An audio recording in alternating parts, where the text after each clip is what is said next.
पत्नी और आप वो भगवान की भक्ति करते थे। भक्ति करने वाले का, जो भगवान की भक्ति करता है, उसमें एक ये गुण आ ही जाता है कि भगवान के भक्तों से बहुत प्यार करता है।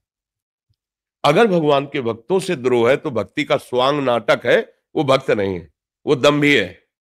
जिसका भगवान से प्रेम है उसका भक्तों से भगवान से बढ़कर प्रेम होता है।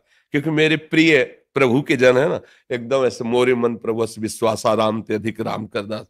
अब उनके यहाँ संत आने लगे गृहस्थी में, तो संत को एक बार प्यार से पूछ लो तो 4 जगह बताया जाएगा संतों से कि अगर उस क्षेत्र में जाना तो भैया वो हैं, वो बड़ा संत स्वागत करते हैं, आप उनके यहाँ चले जाना। अब वहां 2 संत आने लगे, 4 आने लगे। अब वहां जब मेहनत करते हो और जो मजदूरी में मिलता, मेहनत के पैसे से वो नमक रोटी संतों को पवाते तो उनका कोई भजन होता तो बड़ा आनंद अनुभव होता कि भैया उनके यहाँ जरूर जाना, अगर उस क्षेत्र में जाना। तो एक दिन संत मंडली आ गई 25 संत की।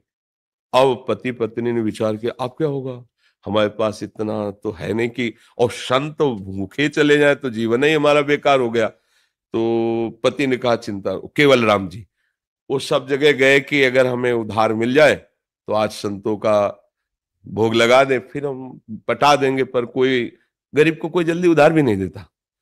तो उन्होंने सेठ से कहा कि आप जो काम कहोगे हम कर देंगे, पर आज हमें हमारे अतिथि आए हैं उनकी सेवा के लिए। तो उन्होंने कहा हमें कुआं खुदवाना है, तुम खोद दोगे?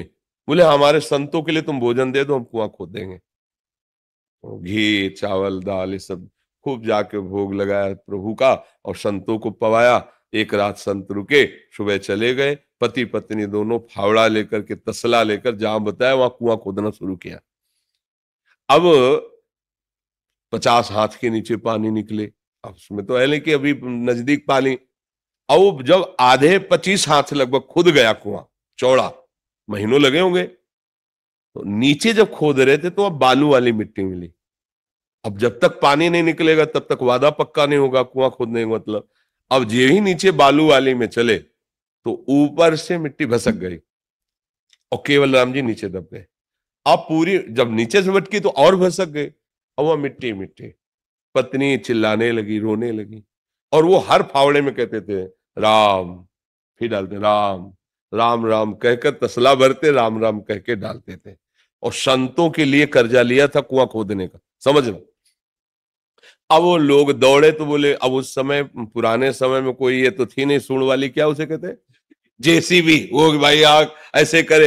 अब उनका सहयोगी कौन होगा गरीब आदमी का। अब वो पत्नी रोती रही। सेठ ने कहा भाई हमने तो व्यवस्था कर दी थी तुम्हारे भोजन की, अब वो दब गए, अब कैसे निकलेंगे। ये जरूर है कि कभी तुम भूखे अगर हो तो 1 आध दिन के लिए भोजन ले जाना, समझा बुझा के अब वापस कर।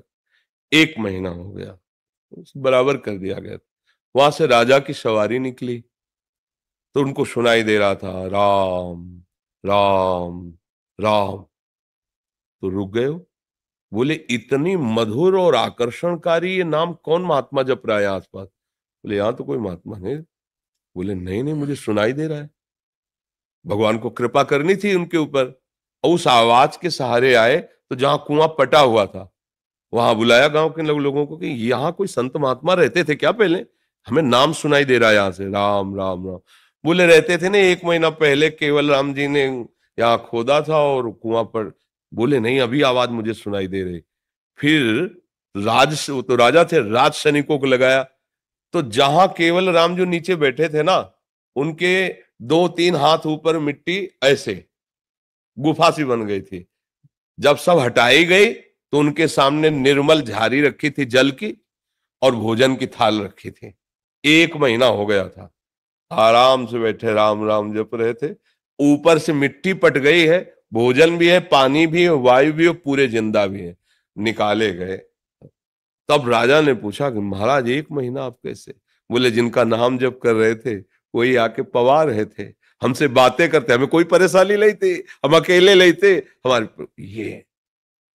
अब ये सुख अखिल कोटि ब्रह्मांडों का स्वामी प्रभु उनके समीप। अब ये तो संसारी आदमी जो मलिन बुद्धि वाला है, ऐसा कैसे हो सकता है, वो तो कहानी समझेगा ना।